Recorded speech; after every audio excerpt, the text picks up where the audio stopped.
Sir इसमें मुझे ऐसा लग रहा चलो है कि सब्जेक्ट स्क्रीन अच्छा बाय द वे आपकी ये जो स्क्रीन है ये आपको क्लियर नजर आ रही है? इज इट क्लियर और is it blur? It's clear sir. Clear, चलो दैट्स गुड। सो सबसे उस्मान बेटा, ये उस्मान का ये ज़ीशान का ऐसे है जो हम क्लास में डिस्कस कर रहे हैं। सबसे पहला पैराग्राफ जो है था हमने इसमें क्या डिस्कस किया, ये इसके अंदर हमने क्या, nowadays children spend more time to watch television and undoubtedly it has become होना चाहिए, इट हैज बिकम। ठीक सर, इसके सही है, बाद ये आएगा एक तो ये हो ऑल्दो गया। वाचिंग यहाँ टेलीविजन पे कुड ये जो सेंटेंस है although watching television helps to could children in help passive, ये चिल्ड्रन गलत है, ये सही करो। Could help children to in passive learning या No. अच्छा, हेल्प टू चिल्ड्रंस नहीं आना चाहिए। नहीं है। इसको मैं आपकी जगह होता तो मैं लिखता कि वाचिंग टेलीविजन हेल्प्स, ये टू हटा दो।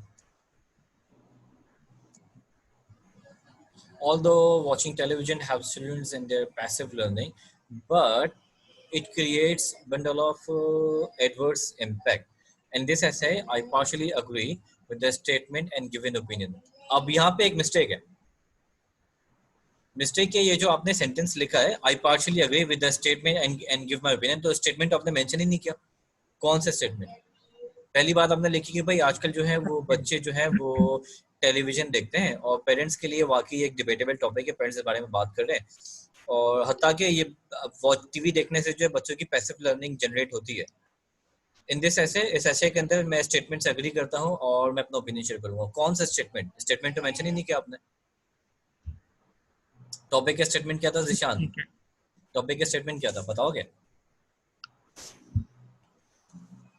सर मैं यही कहना चाह रहा था कि जो एक एक पैराग्राफ में मैंने लिखा है कि ये टॉपिक का स्टेटमेंट मैं बताता हूँ। watching टॉपिक का स्टेटमेंट क्या था? टॉपिक का स्टेटमेंट ये था कि children nowadays spend a great time on watching TV, however television does not cannot replace the book as a learning tool, which is why children are less well educated today.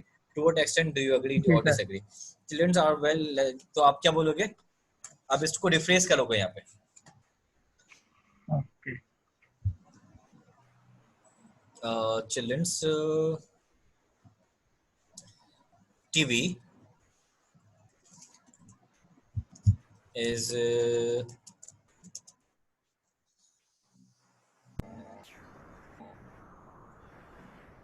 हाँ क्या हो गया ये ना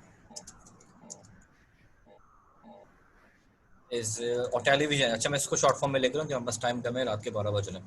तो TV is not the SUBSTI substitute of books and which is why childrens के बदले मैं लिख दूंगा teenagers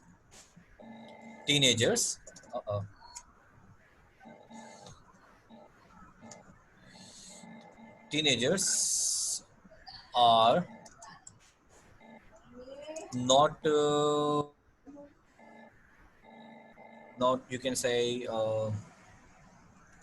knowledgeable, not intellectual, or not well educated, not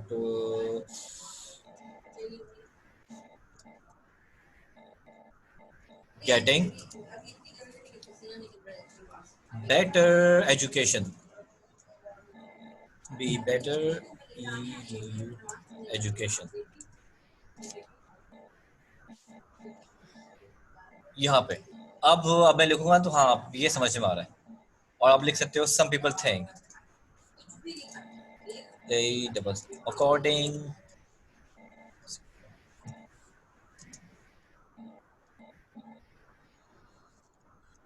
to the opinion of some people, according to the opinion of some people, अब देखो अब sense बन रहा है। ठीक है sir. According to the opinion of some people, TV is not a substitute of books, which is why teenagers are not getting higher education. In this essay, I partially agree with this statement. And अच्छा यहाँ पे क्या है? यहाँ पे एक mistake है। In this essay, I partially agree with this statement. यहाँ पे इन दिस नहीं लिखना चाहिए, यहाँ पे आपको लिखना चाहिए I partially agree with this statement and in this essay I will share my opinion। अब देखो, अब ये एक बेहतर इंट्रोडक्शन लिखा है। अब इसको एक मतलब रीड करो। एग्जैक्टली देखो सर। लगा पहले से बेहतर? आपने इंट्रोडक्शन को इस तरह से लिखना है, तो पहले आपने इस तरह कीवर्ड इस तरह आप थोड़ा बेहतर कर सकते हो। ठीक है, अब यहाँ पे मुझे देख के बताओ क्या मिस्टेक्स है।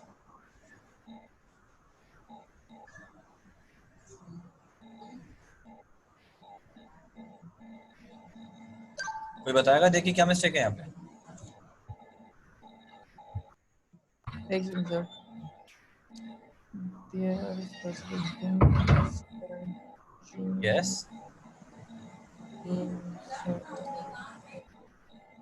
हाँ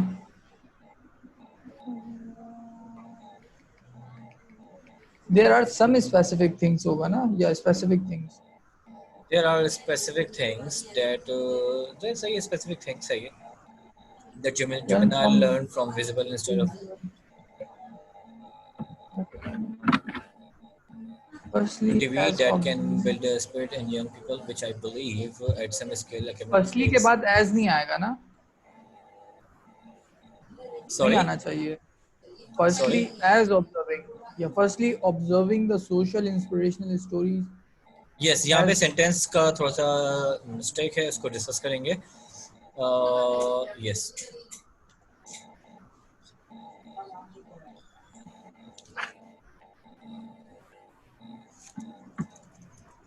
अब लिखो it has been observed, okay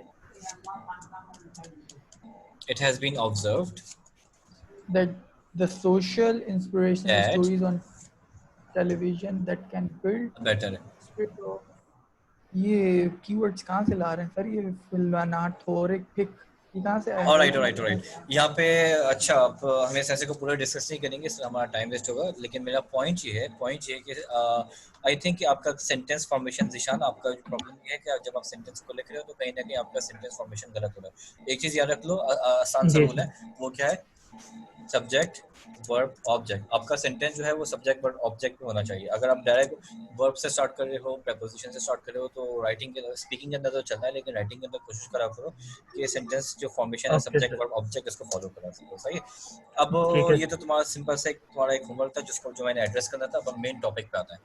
अब हम क्लास को डिस्कस करते हैं कि आपने आज की क्लास के अंदर हम सबसे पहले डिस्कस करेंगे कि ऐसे को अपने लिखना कैसे, हाउ टू राइट योर ऐसे। आपने ऐसे लिखना कैसे, ऐसे करने कुछ चीजें जो बहुत इंपॉर्टेंट है, सब हम उसको पार्शियली डिवाइड करते हैं। सबसे पहले हम बात करेंगे कि अच्छा हमने लास्ट क्लास में डिस्कस किया था कि ऐसे को प्लान कैसे करते हैं। जी सर, प्लानिंग सही है। आज अच्छा हमने क्या हमने क्लास में डिस्कस किया कि ऐसे का इंट्रोडक्शन कैसे लिखा जाएगा। नो सर, जस्ट आज हम क्लास में डिस्कस करेंगे कि how to write the introduction of an essay. किसी ऐसे का इंट्रोडक्शन कैसे लिखोगे।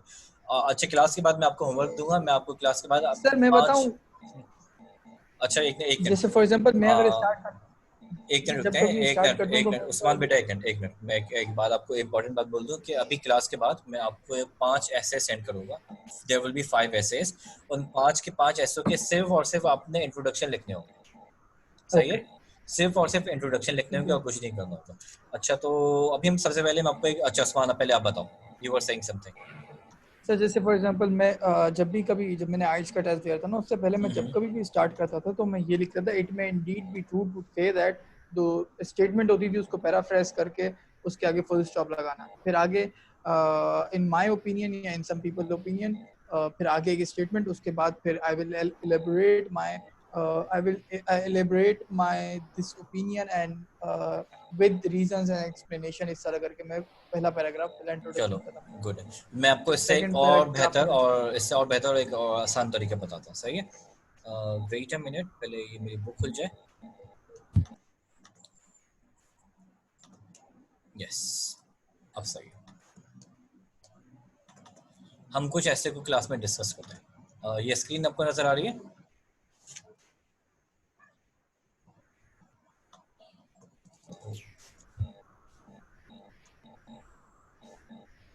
ये आपको क्लास में स्क्रीन नजर आ रही है? जी सर। ऑलराइट, इस ऐसे को ये ऐसे नजर आ रहा है, इस ऐसे को जरा पढ़ो।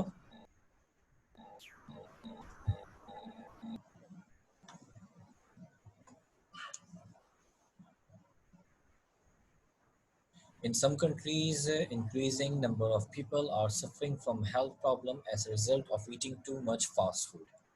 It is therefore necessary for the government to impose a high tax on this kind of food. To what extent do you agree or disagree with the opinion? तो इस ऐसे के अंदर दो चीजें हैं. Agree. अब देखो, जब भी अब सबसे पहले बात करते हैं, जब भी आपका ऐसे सामने है ना, तो अपने इन ऐसे के अंदर कुछ एलिमेंट्स हैं जिसमें आपने फोकस करना है. सबसे पहली बात, इस ऐसे के अंदर ये जो इन से लेके स्टार्ट हो रहा है काइंड ऑफ फूड तक ना, इन सम कंट्री से लेके काइंड ऑफ फूड तक, ये जो पहली चीज है ये आपका कंडीशन है. ऐसे दो चीजों पे डिपेंड करता है. एक होती है कंडीशन, दूसरा होता है टास्क रिक्वायरमेंट. टास्क रिक्वायरमेंट का मतलब होता है क्वेश्चन. तो सबसे पहले कंडीशन क्या दी हुई है. In some countries people are suffering from health problem. ये तो कंडीशन हो गई. नीचे क्या दिया हुआ है, टास्क रिक्वायरमेंट दिया हुआ है, जो आपका मेजर फोकस है, जिसके आपको नंबर मिल रहे हैं. या तो हमने क्लास में डिस्कस किया था टास्क अचीवमेंट के बारे में, तो ये टास्क रिक्वायरमेंट का आपको नंबर मिलता है. तो टास्क रिक्वायरमेंट अगर आप पूरा करोगे तो आपको नंबर मिलेंगे, वरना नहीं मिलेंगे. तो असल क्वेश्चन क्या है आपका, to what extent do you agree और डिसएग्री विद दिस ओपिनियन. आपने पहले आपको एक कंडीशन दी हुई है, उस कंडीशन के बारे में आपसे पूछा जा रहा है कि आप इस बात से अग्री करते हो या डिसएग्री करते हो. ये टास्क रिक्वायरमेंट है. तो जब आपने अपना इंट्रोडक्शन लिखना होता है ना, तो इंट्रोडक्शन लिखने के लिए सबसे पहले आप क्या करो, कंडीशन पे फोकस करो और कंडीशन को देख के कंडीशन का कीवर्ड उठाओ. कीवर्ड क्या होता है, ऐसी बात, ऐसा वर्ड जो टॉपिक सेंटेंस कहलाता है, जो मेन सेंटेंस होता है, जिसने पूरे बात को होल्ड करके रखा हुआ होता है, जो असल बात होती है, उसको कीवर्ड कहते हैं. यहाँ पे कीवर्ड क्या कहलाएगा, यहाँ पे कौन सी बात है जो मेन टॉपिक है. हेल्थ, असल टॉपिक क्या है यहाँ पे, फास्ट फूड, टैक्स या health. Main top independent main topic कौन सा हेल्थ है सर. फिर हेल्थ की वजह से सर फास्ट वो फूड भी लिख फास्ट सकते हो, फूड आप टैक्स इंपोजिशन भी लिख सकते हो और हेल्थ भी लिख सकते हो. तो यहाँ पे आप बिलफर्ज यहाँ पे अपने कीवर्ड उठाया हेल्थ, तो हेल्थ आपका कीवर्ड हो गया. अब आप क्या करोगे, अपने इंट्रोडक्शन को लिखने के लिए ना, कोई भी ऐसे का कोई भी टॉपिक आ जाए, जितना मुश्किल से मुश्किल तरीन आपके ऐसे आ जाए, सबसे पहले आपने क्या करना है, ऐसे के अंदर से अपने कीवर्ड को हाईलाइट किया. सही है. कीवर्ड को हाईलाइट करने के बाद अपने कीवर्ड को पिक करने के बाद अपने कीवर्ड से अपने इंट्रोडक्शन लिखा. सही है. कीवर्ड से अपने इंट्रोडक्शन लिखना है. और लास्ट क्लास हमने डिस्कस किया था इंट्रोडक्शन कितना लंबा होना चाहिए, 5 to 6 लाइंस. Ji sir. इससे ज्यादा लंबा इंट्रोडक्शन होना नहीं चाहिए. तो कीवर्ड का जो आप, आई थिंक यहाँ पे कीवर्ड आप लिख दो 2 लाइन्स का आपने जो है कीवर्ड के बारे में लिख दिया. 2 लाइन आपने कीवर्ड के बारे में लिख दी. ये करा. उसके बाद आपने क्या करना है, उसके बाद आपने ये करना है कि आपने क्वेश्चन को रिफ्रेश करना है. क्वेश्चन को रिफ्रेश करने के, जैसे कभी हमने जो ऐसे डिस्कस किया, उसमें अपने स्टेटमेंट को आपने डायरेक्ट तो लिखा हुआ है इन दिस स्टेटमेंट, लेकिन स्टेटमेंट रिफ्रेश नहीं करा, तो एग्जामिनर को आपने बताया नहीं कि स्टेटमेंट क्या है. तो क्वेश्चन को रिफ्रेश करते हैं, एग्जामिनर को बताते हैं कि यार नीचे क्या होने वाला है. तो हम क्वेश्चन को रिफ्रेश करना इसके अंदर इंपॉर्टेंट है. तो यहाँ पे क्वेश्चन क्या है, to what extent do you agree और डिसएग्री. असल में यहाँ पे असल में बात क्या है, असल में कौन सा ओपिनियन क्या है, government should impose tax on this kind of fast food. क्या बोलना क्या चाहेंगे, गवर्नमेंट को क्या फास्ट फूड के पे टैक्स लगाना चाहिए या नहीं लगाना चाहिए, ये एक मेजर ओपिनियन है. तो आप क्या करते हो, ये असल क्वेश्चन है, तो आप इस क्वेश्चन को रिफ्रेश करोगे.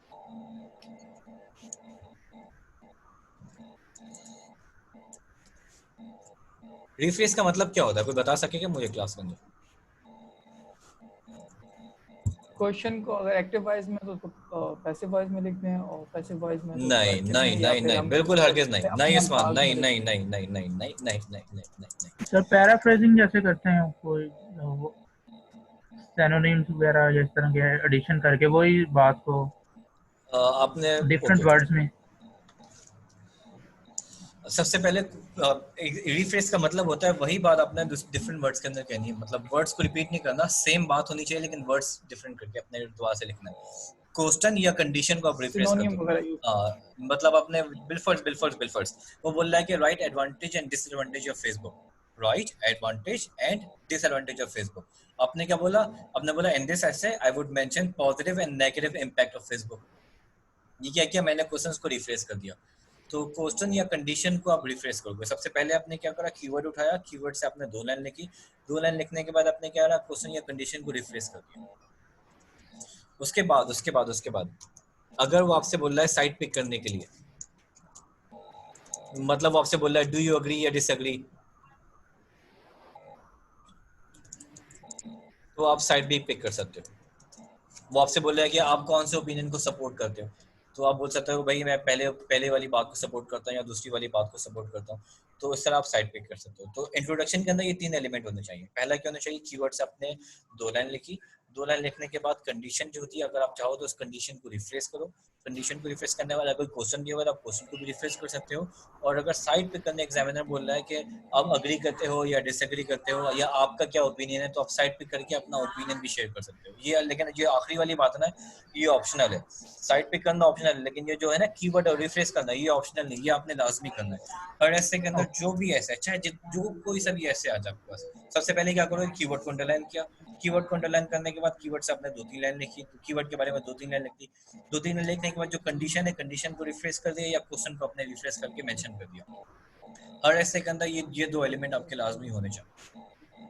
सही है, ठीक है। अब मैं क्या करता हूँ, अब यहाँ पे मैं क्लास को वाइंड अप कर रहा हूँ और मैं आपको 2-3 ऐसे सेंड करूंगा और मैं चाहूंगा कि आपने इन 3 एलिमेंट्स को नजर में रखते हुए उस ऐसे का सिर्फ और सिर्फ इंट्रोडक्शन लिखना है और इंट्रोडक्शन लिखने के बाद मुझे सेंड करना है। उसको फिर हम क्लास में डिस्कस करेंगे कल की क्लास के अंदर। ठीक है, सही ठीक है है सर। अच्छा, ठीक है सर। यहाँ की बात समझ में आई, यहाँ तक की बात समझ में आई आपको? जी हाँ सर। सर, आ गई। चलो, आपके रिवीजन के लिए मैंने इस ऑडियो को रिकॉर्ड भी कर लिया है, जो आपको चैनल पे मिल जाएगी। मैं क्लास के बाद आई थिंक 1-2 घंटे के अंदर आपको उसका लिंक सेंड कर दूंगा कि अगर जब आप ऐसे लिख रहे हो और आपको बात समझ में नहीं है, कंफ्यूजन हो जाए, तो आप दोबारा से वीडियो पे जाना, एक बार दोबारा वीडियो रिव्यू करना, आपको समझ में आ जाएगा जिसकी हम बात क्या कर रहे हैं। सही है, सर हमारी रिकॉर्डिंग कौन से बैच के नाम से सेव हो रही है? 11 AM बैच 11 सर वो AM।